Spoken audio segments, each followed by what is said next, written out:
Firman-Mu yang kuasa untuk mengubah sikap hati.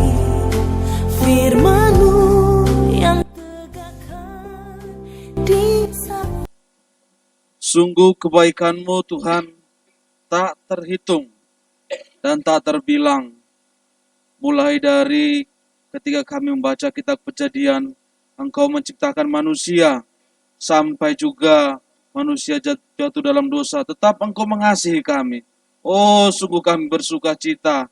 Dan juga ketika kedatangan-Mu ke dunia ini juga hanya untuk kami. Semua kebaikan-Mu dan kebaikan-Mu hanya untuk kami. Terima kasih Bapa. Terima kasih untuk kebaikan-Mu Tuhan. Tetapi kami sungguh egois hanya menerima dan menerima kebaikan-Mu. Dan hidup kami masih sangat jauh daripada mengasihi Engkau Tuhan. Ampuni kami Bapa. Terima kasih Tuhan untuk pujian yang sangat indah, untuk penyembahan yang Tuhan berikan bagi kami, kesempatan yang sangat indah. Terpujilah Tuhan, termulialah Engkau Bapa. Di kesempatan ini juga Tuhan, Engkau masih memberikan kami kesempatan untuk kami mendengarkan firman-Mu. Oh, kami orang-orang yang sangat beruntung yang masih bisa belajar firman-Mu. Biarlah firman-Mu bertumbuh dan berbuah dalam hidup kami Bapa. Terpujilah Tuhan, umat-Mu. Tuhan tolong seluruh umat-Mu Bapa. Biarlah Roh Kudus yang menuntun Tuhan. Dan juga umat-Mu yang juga mendengarkan secara YouTube Primer. Engkau juga melawat hidup mereka Bapa. Firman Tuhan juga bekerja dalam kehidupan mereka. Hamba-Mu yang Tuhan percayakan, biarlah setiap kata demi kata pengurapan daripada Engkau ya Bapa. Tuhan menolong kami semua. Kami siap untuk mendengarkan firman-Mu. Kami akan duduk dengan tenang untuk mendengarkan firman-Mu. Dalam nama Yesus kami telah berdoa dan bersyukur. Haleluya. Amin. Silakan duduk jemaat Tuhan.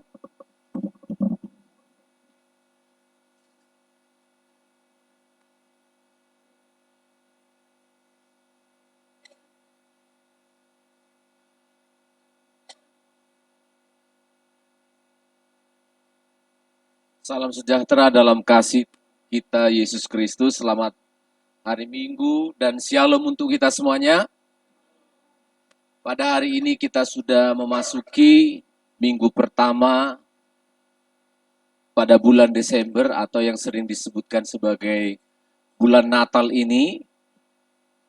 Sekaligus juga bulan ini kita mengawali pelayanan kita dengan suasana yang baru juga gitu ya. Suasana yang baru karena kita dapat berkat fasilitas yang mendukung pelayanan kita di kemudian hari. Ya, seperti audio, sound system, dan juga audio visual yang sudah Tuhan berkati kepada kita semua. Hal ini perlu saya sampaikan kepada jemaat supaya jemaat tahu bahwa gereja kita yang sederhana ini diberkati oleh Tuhan lewat hamba Tuhan dari luar negeri, saya tidak perlu sebutkan namanya, dan memberikan berkatnya kepada kita. Berkatnya itu disalurkan lewat ibu kita yang ada di sini. Ya, saya sebut saja Ibu Silvi ya, dan lalu lewat Ibu Silvi memberitahukannya kepada saya, lalu kita mengelola berkat itu seperti yang saudara lihat sekarang. Saudara bisa masuk ke ruangan multimedia sana, di sana semua sudah kita perbaharui, mulai dari kamera, handycam, audio recording, masih penyesuaian semua ya, masih dalam penggunaannya, masih baru, jadi perlu penyesuaian. Kemudian multimedia seperti LCD proyektor dan sebagainya, sound system, termasuk satu unit piano digital yang tadi sudah dipakai oleh Mas Hendy tadi. Semua itu berkat yang kita terima dari Tuhan. Jemaat perlu saya beritahu bahwa doa-doa kita didengarkan oleh Tuhan gitu ya. Walaupun sebenarnya kita tidak pernah berdoa secara khusus ya untuk memperbaiki fasilitas, karena selama ini ya jemaat ini saja secara mandiri kan. Secara mandiri kalau ada berkat ya perbaiki. Ini anak-anak muda ini nukangi sendiri gitu. Kita bikin sendiri, tapi pada akhirnya yang benar-benar ada bagus ternyata ada rupanya dijual ya. Kita aja yang nggak pernah tanya ke toko ya, karena nggak punya uang kan. Tapi ternyata Tuhan kasih berkat Tuhan untuk kita, sehingga kita perlu syukuri dan dirawat gitu ya. Dirawat, dipelajari dengan baik. Masih ada banyak hal yang belum bisa kita apa namanya? Kita pakai dengan baik karena kita belum terbiasa gitu ya. Masih ada kadang fals main musiknya, main gitarnya seperti saya tadi, dan juga multimedia itu semua perlu dipelajari. Ambil waktu untuk belajar sampai kita bisa menggunakan berkat-berkat Tuhan itu secara maksimal. Amin saudara ya. Ya, kita bersyukur. Jadi bagi jemaat saya dorong lebih sungguh-sungguhlah beribadah karena Tuhan memikirkan saudara semuanya. Itu semua kan untuk jemaat kan, betul ya? Tuhan memikirkan jemaat. Bagaimana supaya jemaat ini bisa dilayani dengan baik. Itu saja tujuannya. Bukan gagah-gagahan, gaya-gayaan, enggak ada. Semuanya kembali ternyata untuk jemaat. Ternyata yang diperhatikan oleh Tuhan itu adalah jemaat. Maka sangat-sangat menjadi kontradiksi, sangat-sangat menjadi aneh kalau kemudian jemaat menjadi malas, jemaat menjadi kurang bergairah, jemaat menjadi asal-asalan gitu. Jangan. Karena apa? Tuhan sangat serius kepada kita. Jadi saya minta sebagai gembala, jemaat lebih sungguh-sungguh. Amin. Lebih sungguh-sungguh berdoa, lebih sungguh-sungguh melayani Tuhan. Karena Tuhan sudah sangat sungguh-sungguh, bahkan ketika kita kurang sungguh-sungguh. Inilah cara Tuhan, inilah cara surga berpikir tentang dunia. Inilah cara Tuhan berpikir tentang manusia. Dia sangat serius, dia sangat sungguh-sungguh memperhatikan kehidupan kita.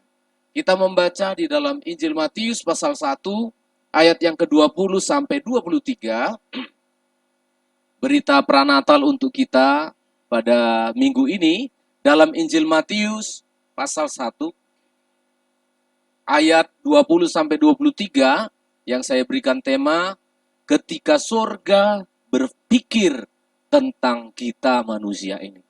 Matius 1 ayat 20 sampai 23, kita baca berganti-gantian, dibaca oleh saudara Sony, dan jemaat meresponinya dengan ayat berikutnya. Silakan.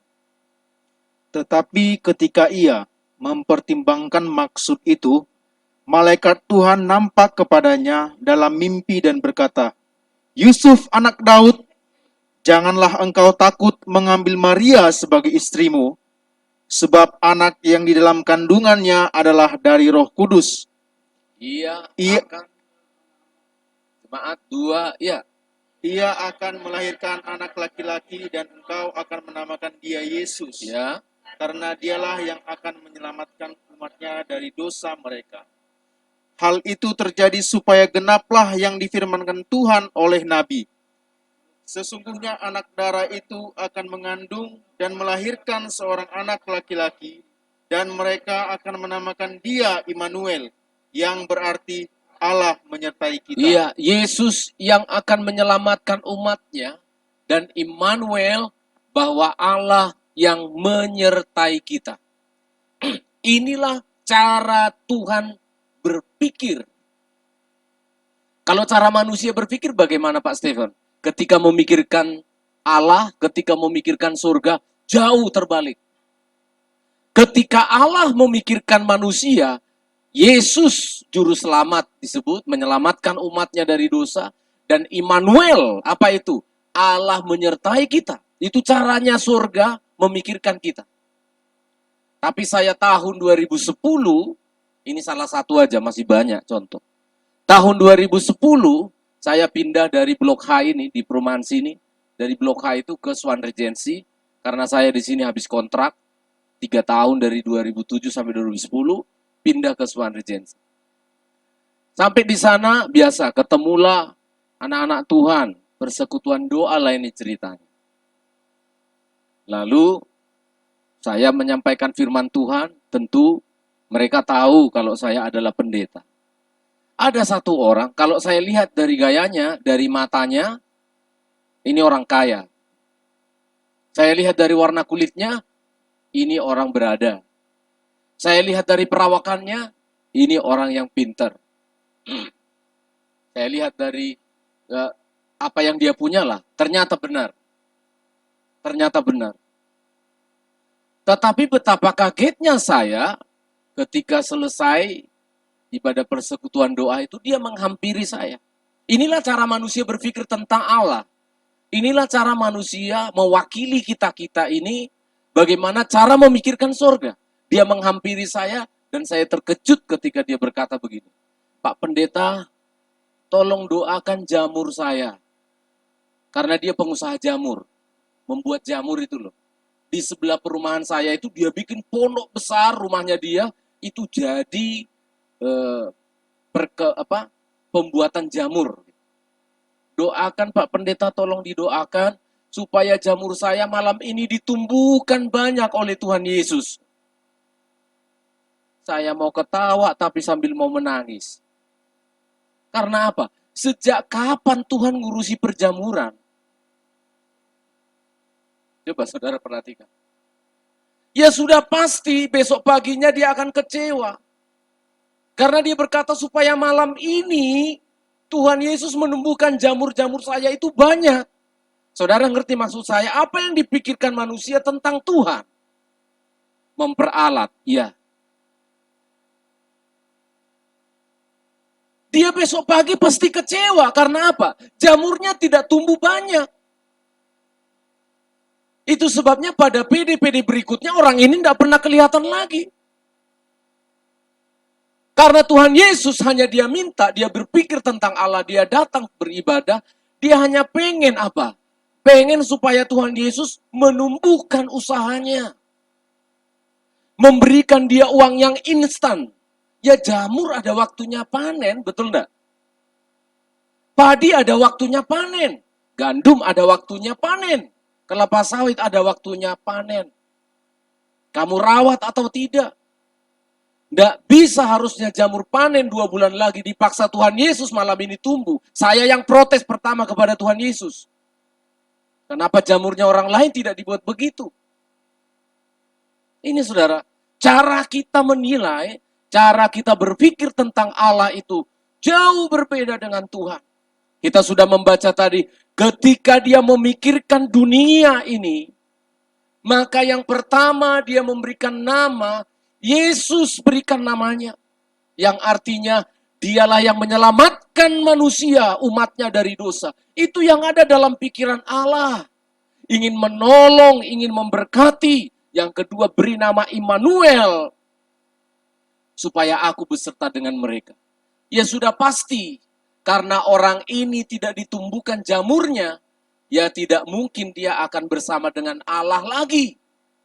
Karena yang dia pahami tentang Allah adalah, cuan, berikan aku keuntungan yang sebesar-besarnya dengan kemalasan yang sebesar-besarnya. Dengan tidur-tiduran dan menyebutkan nama Yesus, jamur akan tumbuh-tumbuh sendiri. Wah, ini berbahaya bagi dunia. Kalau ada pengkhotbah-pengkhotbah yang kayak gitu, itu yang paling pertama kali dipanggil sama Tuhan untuk bertanggung jawab.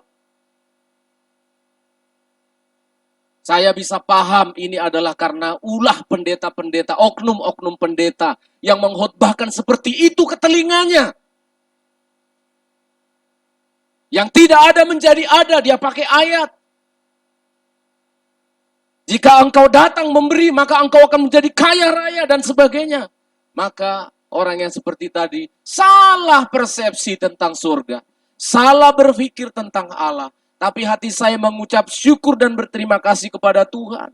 Karena Allah kita tidak pernah berpikir untuk memanfaatkan kita manusia. Dia ciptakan kita seturut gambar dan rupanya. Dia tidak bikin levelnya seperti hewan. Dia tidak bikin untuk sesuatu yang memanfaatkan kita. Dia buat kita serupa dengan gambarnya. Untuk apa? Untuk memikirkan keselamatan kita.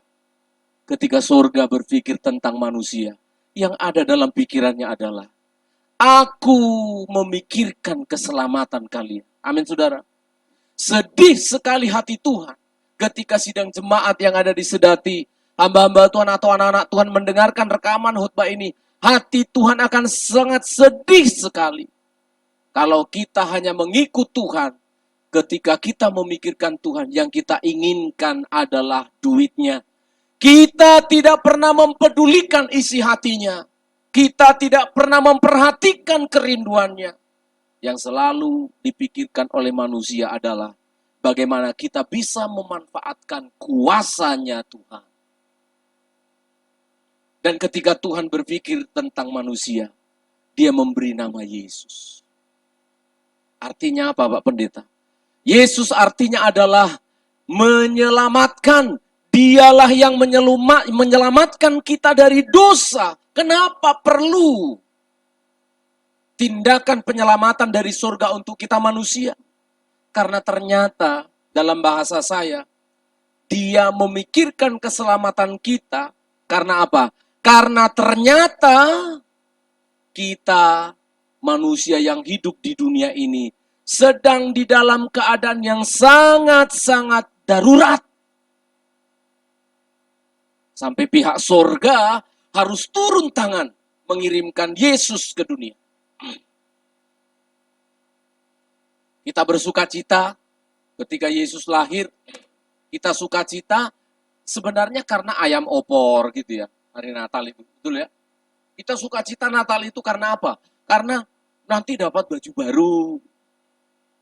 Kita sukacita Natal itu, sukacita karena apa? Ada suasana yang baru. Tadi Bu Pendeta bilang, ada salju-salju turun. Beneran kemarin jatuh satu. Saya tempel lagi. Padahal ketika Yesus datang ke dunia itu, misinya, tujuannya adalah untuk keselamatan kita. Karena apa? Mengapa bukan untuk kekayaan kita? Mengapa bukan untuk kesejahteraan dunia? Mengapa bukan untuk kemaslahatan dunia ini secara jasmani? Mengapa harus keselamatan? Karena ternyata saudara, keselamatan itu adalah segala-galanya. Amin saudara. Saudara pergi kemana-mana, apa saudara? Safety first. Apa artinya itu? Mbak-mbak yang di lantai 1, artinya itu safety first adalah keselamatan yang paling utama. Atau utamakanlah keselamatan. Karena ternyata keselamatan itu adalah segala-galanya. Dan ini seringkali diabaikan oleh manusia. Dalam pikiran manusia itu bagaimana sih berpikir tentang keselamatan? Begini cara kita berpikir. Nantilah kalau sudah kecelakaan. Betul? Kan enggak mau pakai safety belt kan kalau naik mobil kan? Karena apa? Dalam pikirannya apa? Gak ada apa-apa kok. Lah kalau nanti sudah ada apa-apa, terlambat pakai safety belt. Betul kan? Terlambat pakai helm kalau sudah terjadi kecelakaan. Karena apa? Mentalitasnya manusia itu selalu berpikir begini. Enggak ada apa-apa kok. Paham saudara? Padahal di surga sudah bergemuruh. Di surga itu sudah seperti mendung cuacanya. Karena apa? Melihat dunia begitu darurat. Dan anehnya manusia merasa kita sedang baik-baik saja. Di situ bahaya. Di situ bahaya. Kalau saya analogikan seperti saya seorang papa, melihat anak-anak yang sedang bermain di tepi jurang. Menurut mereka asik, enjoy gitu ya. Tapi papa yang melihatnya kira-kira bagaimana saudara? Berbahaya sekali. Bermain-main di tepi jurang, ngakak-ngikik, lari-lari. Maka tidak ada kata lain. Tidak sempat lagi berkata, jangan di situ. Tidak sempat. Yang paling cepat yang bisa dilakukan Allah adalah dia harus turun ke dunia. Dia harus cepat berkarya. Dia harus cepat menolong manusia. Karena apa? Dosa itu maut.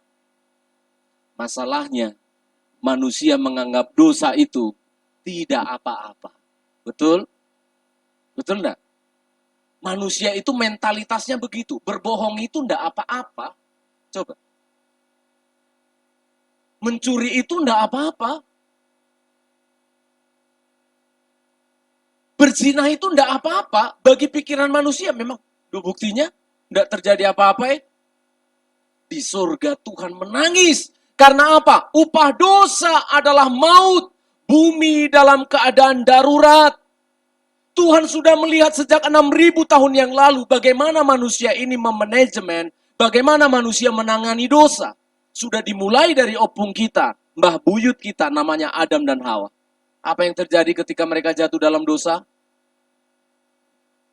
Bersembunyi. Coba. Dunia ini dalam keadaan darurat sehingga Allah harus turun tangan. Lu mengapa? Mengapa kok sampai demikian? Karena manusia tidak mampu. Bumi ini tidak punya solusi.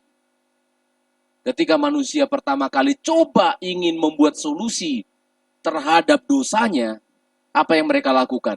Bersembunyi. Coba. Lari dari kenyataan. Bersembunyi dari kenyataan. Itulah kita. Itulah kita. Ketika nanti dampak dari berbohongnya kita itu sudah mulai kelihatan, kita itu malah lari dari kenyataan. Kita ciptakan kebohongan yang baru, menutupi kebohongan yang lama. Itulah kita manusia. Adam dan Hawa malah bersembunyi.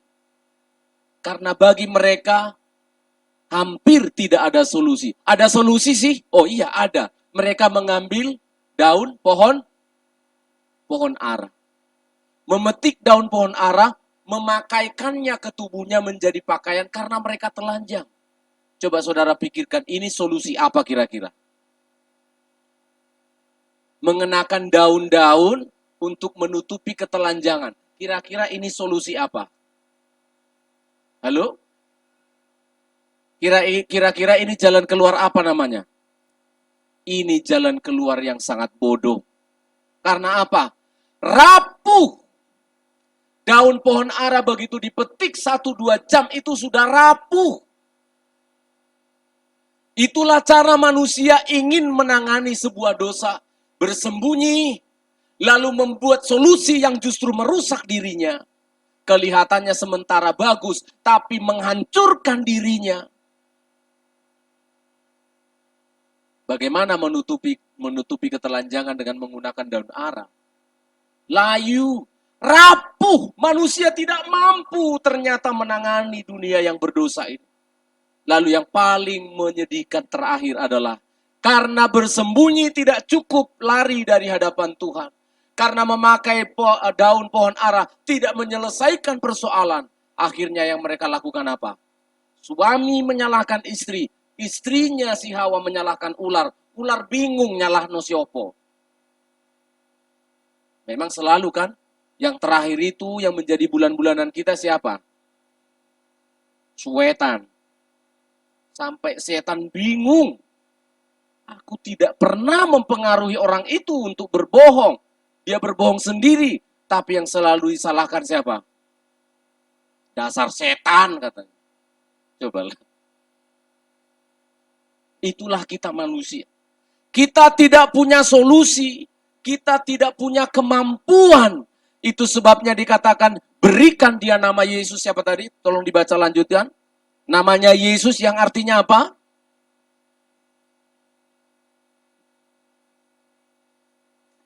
Ia akan melahirkan anak laki-laki Iya. dan engkau akan menamakan dia Yesus. Dia harus dinamakan Yesus.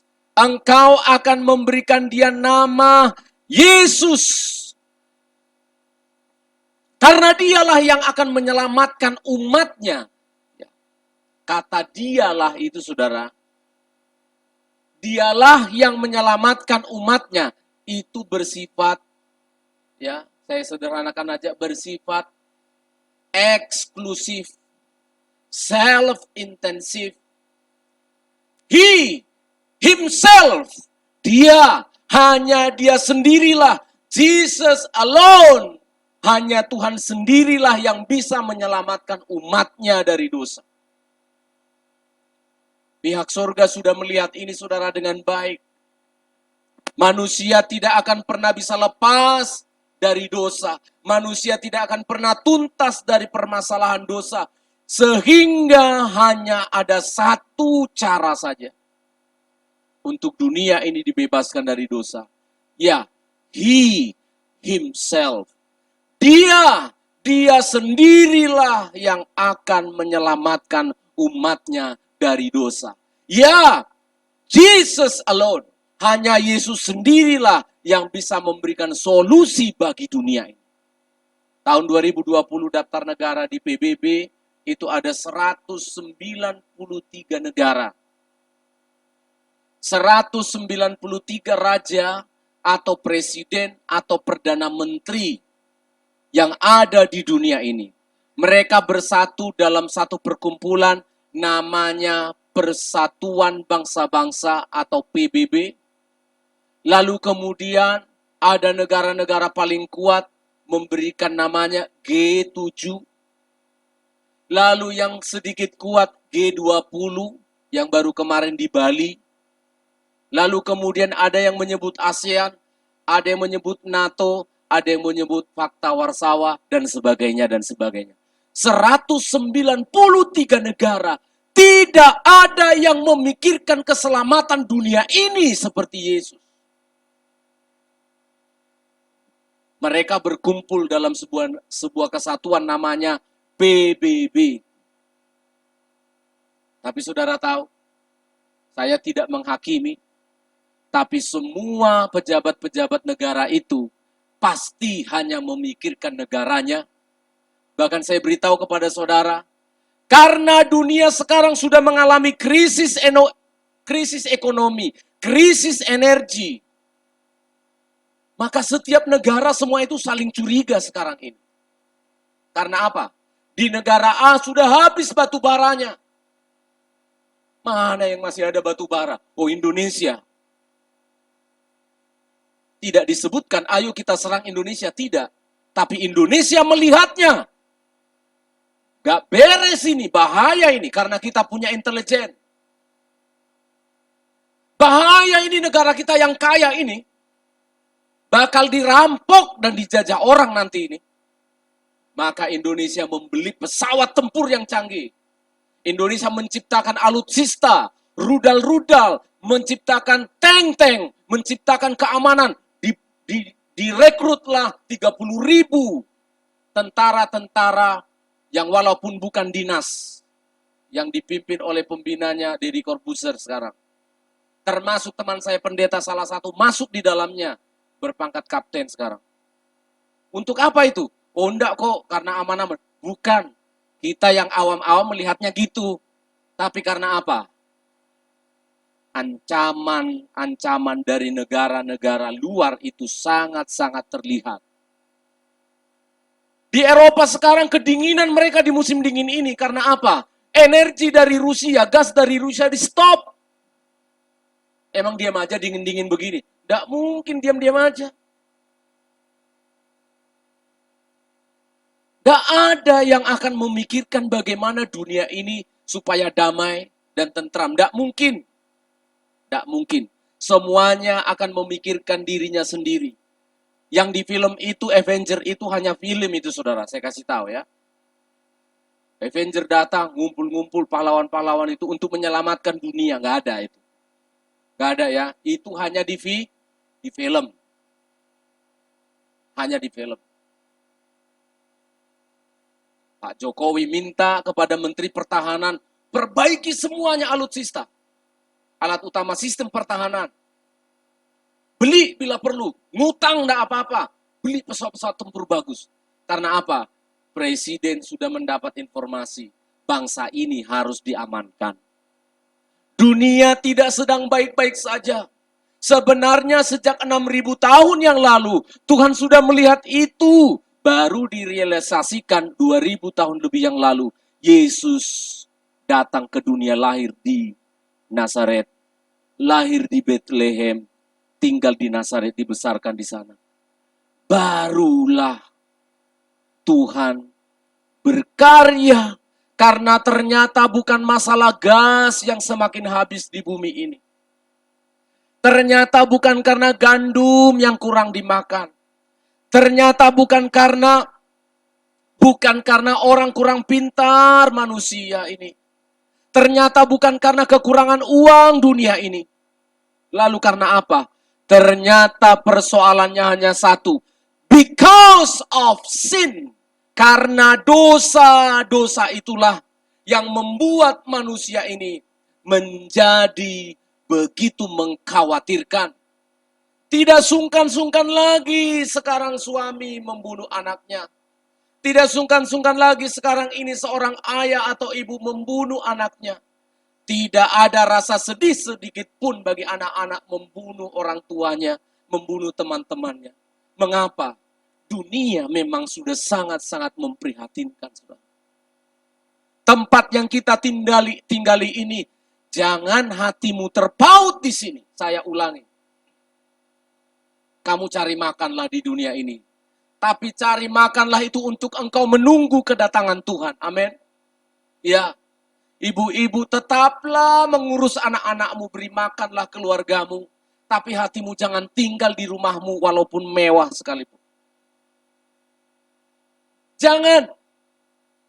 Dunia ini sedang lenyap. Dunia ini sedang menuju kepada kebinasaan. Yesus datang ke dunia ini bukan ingin menyelamatkan dunia ini.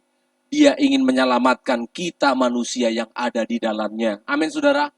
Tapi kita sedang sekarat. Karena kondisi manusia sedang sekarat, kita tidak berdaya rupanya melawan dosa itu.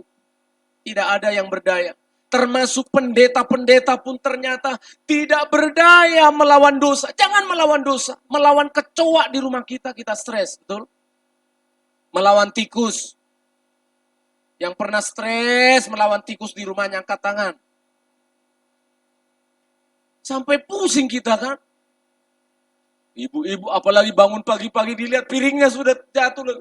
Aduh. Suaminya bingung dari kamar. Apanya sayang? Yang kau pikirnya aku gak cinta lagi padamu? Ini bukan masalah cinta-cinta. Tikus saja gak bisa diurus. Katanya. Jangankan masalah dosa, saudara. Masalah tikus saja bikin kita putus asa. Malah kadang bisa bercerai. Karena apa? Jangankan mengurus saya. Ternyata ngurus kecoa pun kau nggak bisa. Padahal janjimu dulu, takkan kubiarkan kau digigit semut. Toh? Ini kakiku udah sampai digigit tikus, kau nggak bikin apa-apa. Jangan sok-sokan. Ya, jangan sok-sokan. Kita merasa kuat bisa ngurus ini, bisa ngurus itu. Enggak kok, masalah ini sepele kok. Enggak. Masalah dosa itu masalah yang berat dan membuat manusia itu sekarat dan tidak mampu berbuat apa-apa. Inilah sedikit gambaran tentang keadaan kita manusia yang sekarang. Perhatikan baik-baik supaya engkau pulang dari sini menjelaskan pada dirimu sendiri, aku ternyata sedang sekarat. Engkau tidak sedang baik-baik saja karena ada dosa di hadapanmu dan melekat seperti topeng. Saya ulangi ya, dosa itu tidak ada di samping, di kanan, dan di kiri, dan di depan. Dosa itu sudah ada, bahkan engkau dikandung di dalam rahim ibumu, kata Daud. Aku sudah dikandung dalam dosa. Itu mengerikannya dosa. Kalau dia di samping kita, kita tendang, bisa toh? Kita tendang, kita kasih alat gitu. Enggak. Masalahnya dosa itu sudah melekat pada diri kita. Ketika Adam dan Hawa berbuat dosa, gambar dan rupa Allah itu rusak. Istilah teman saya, total depravity. Hancur lebur dalam diri kita itu. Bukan kerusakan mata, bukan kerusakan rambut, bukan. Rusak gambar dan rupa Allah itu. Dan inilah kira-kira Rasul Paulus berhasil menggambarkan sedikit tentang kerusakan dan keadaan sekaratnya kita manusia. Walaupun kelihatan ganteng, cantik-cantik ini, tapi kamu sekarat, saya sedang sekarat. Coba kita baca. Roma pasal 3 ayat 9. Roma pasal yang ketiga ayat yang ke-9 sampai ayat yang ke-17. Ya, pelan-pelan nanti saya interupsi ya, Kak Sony ya. Ayat 9 mulai. Jadi bagaimana? Adakah kita mempunyai kelebihan daripada orang lain? Ya, Sama sekali sama tidak. sekali tidak. Saya ulangi, adakah kita punya kelebihan dari orang lain? Enggak, sama-sama bobrok. Pendeta sama-sama rusak. Sama-sama, tidak ada bedanya sama sekali. Mengenai dosa itu ya, mengenai dosa, mengenai jas ya beda. Saya beda pakai jas ini loh. Nah, bayarannya lain.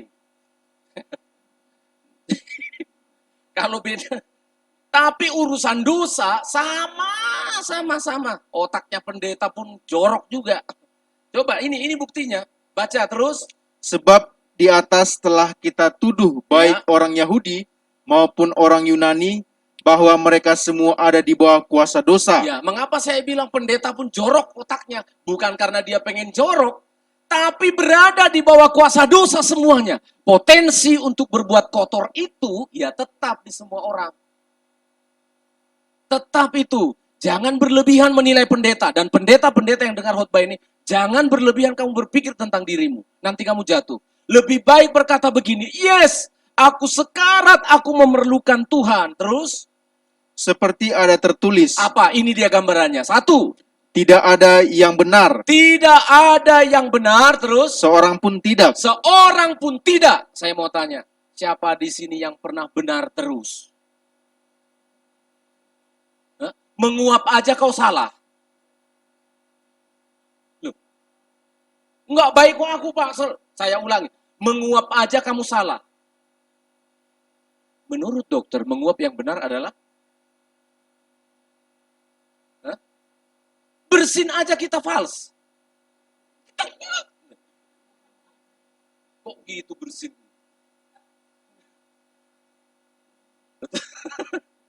Betul ya? Salah ngomong kita paling sering. Salah tulis. Salah jalan. Salah pegang istri. Oh, enggak sampai ya, Bu ya. Selalu ingat ya, Bu. Tapi saya lihat di YouTube banyak yang salah juga. Karena handphone ini, masih jalan gini, lagi jalan sama suami atau istri.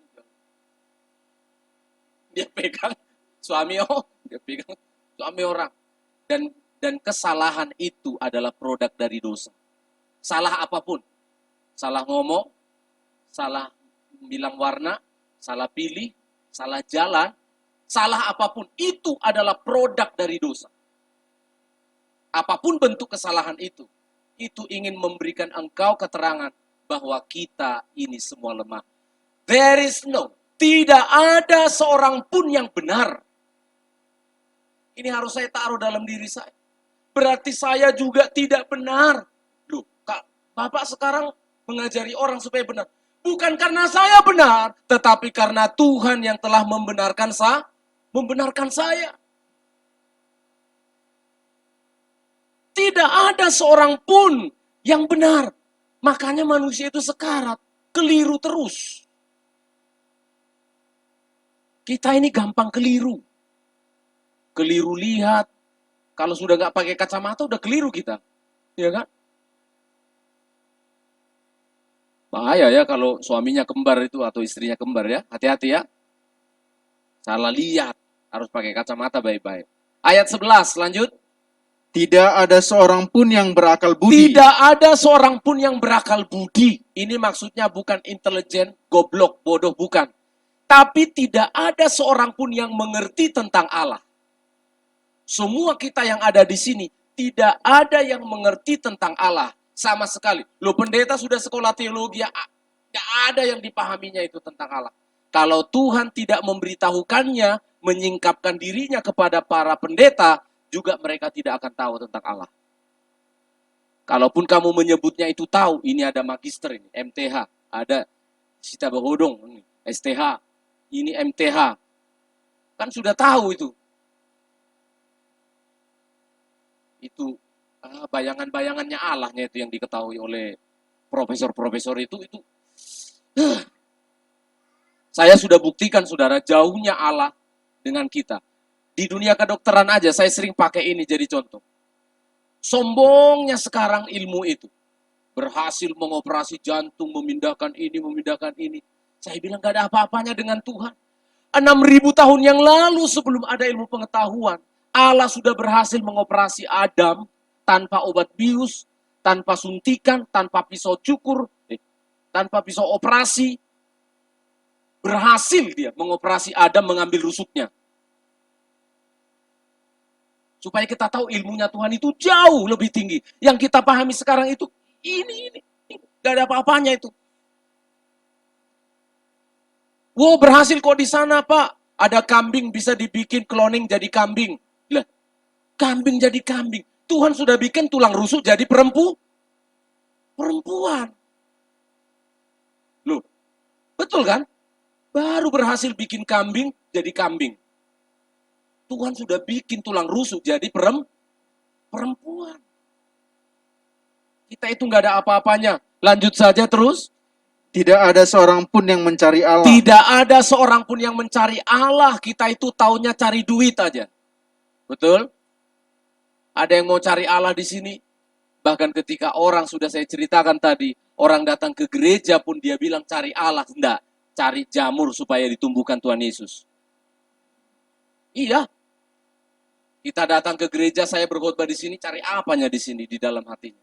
Itulah manusia. Tidak ada yang mencari Allah. Sekarat sekali. Ayat 12. Semua orang telah menyeleweng. Semua orang telah menyeleweng. Mereka semua Ya, tidak berguna. Tidak berguna. Menyeleweng. Ini bukan bicara tentang selingkuhan. Tetapi kalau ada jalur, ini seperti jalur gitu ya. Jalan gini. Manusia itu semua menyeleweng. Tidak tahu kenapa. Istilah orang Sumatera itu sengetnya kita ini. Senget. Jalannya ke sana kita senget begini. Selalu salah jalannya. Bikin solusi selalu keliru. Menyeleweng semuanya. Kalau suami menyeleweng itu hal-hal yang itu. Hal-hal yang bagian dari menyeleweng ini. Masih banyak yang kita selewengkan. Selalu beda dari jalur. Orang tua menasihati anak-anak, nanti senangnya itu menyeleweng. Tidak tahu kenapa. Dosen bilang sama mahasiswanya, gini ya. Senangannya menyeleweng. I don't know. Tidak tahu kita. Tapi memang begitu. Lalu disebutkan, semuanya sudah tidak berguna. Semuanya menyeleweng. Sudah tidak bisa lagi membedakan mana laki-laki dan perempuan sekarang. Laki-laki dengan laki-laki. Perempuan dengan perempuan. Aneh sekali. Menyeleweng. Hewan aja masih belum begitu loh. Setahu saya. Paham ya? Hewan loh, masih tahu itu. Dia tidak menyeleweng. Aku lanang. Dia lihat gini, malah dia pakai ngendus lagi. Udah lanange. Mau. Betul nggak saudara? Itu hewan. Lah kita manusia yang pakai mata, pakai akal budi, pakai matematika, pakai apa? Dia bilang apa? Coba. Menyeleweng. Saya tidak sedang mendiskreditkan teman-teman saya yang berperilaku seperti itu. Tapi saya mau mengatakan engkau bisa ditolong Tuhan. Karena semua manusia telah menyeleweng. Hanya penyelewenganmu kayak gitu. Penyelewenganku lain lagi. Tapi semua manusia telah menyeleweng. Sehingga sekarat dan perlu pertolongan. Masih teruskan lagi, lanjut. Tidak ada yang berbuat baik, seorang pun tidak. Seorang pun tidak. Kalau ngomong, dia ngomong apa? 13. Kerongkongan mereka seperti kubur yang ternganga. Oh, luar biasa. Terus? Lidah mereka merayu-rayu. Ya, Bibir mereka mengandung bisa. ya. Mulut mereka penuh dengan sumpah serapah. Terus? Kaki mereka cepat untuk menumpahkan darah. Lagi. Keruntuhan dan kebinasaan mereka tinggalkan di jalan mereka. Terakhir. Dan jalan damai tidak mereka kenal. Saya hitung ada 13.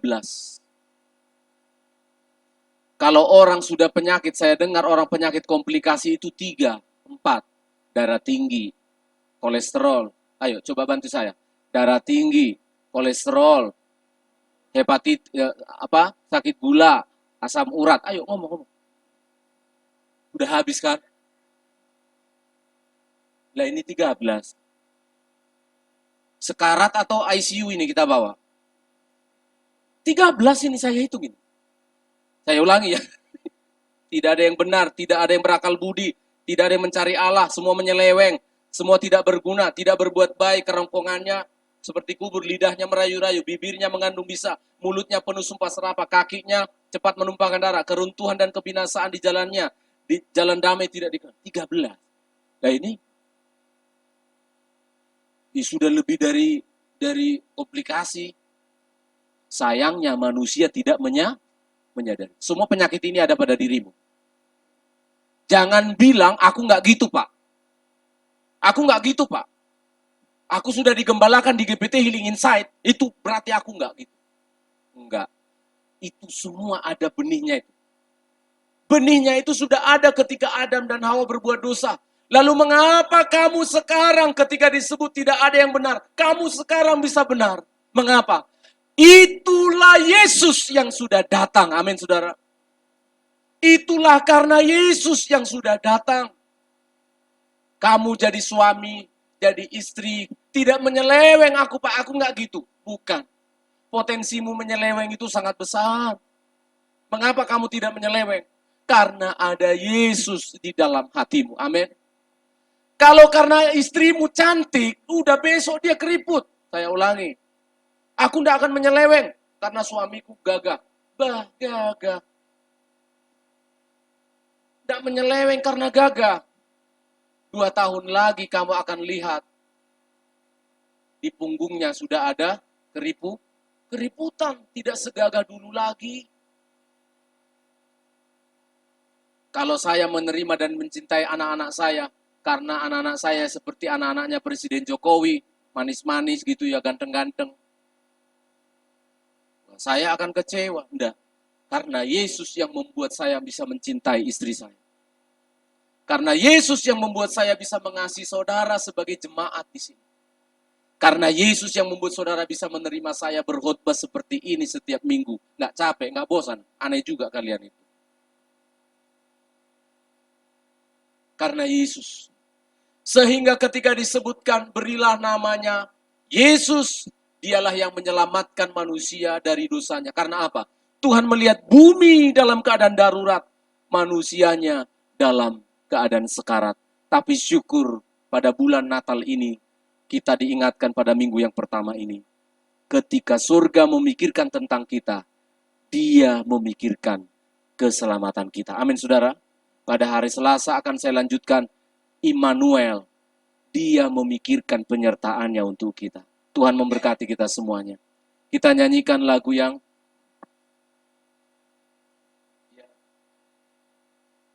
terakhir tadi. Kita nyanyikan, kita akan menerima perjamuan kudus mengawali bulan ini.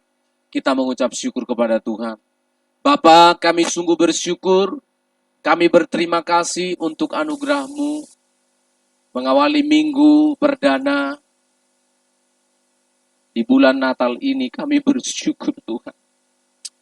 Oh, kami berterima kasih, Engkau baik.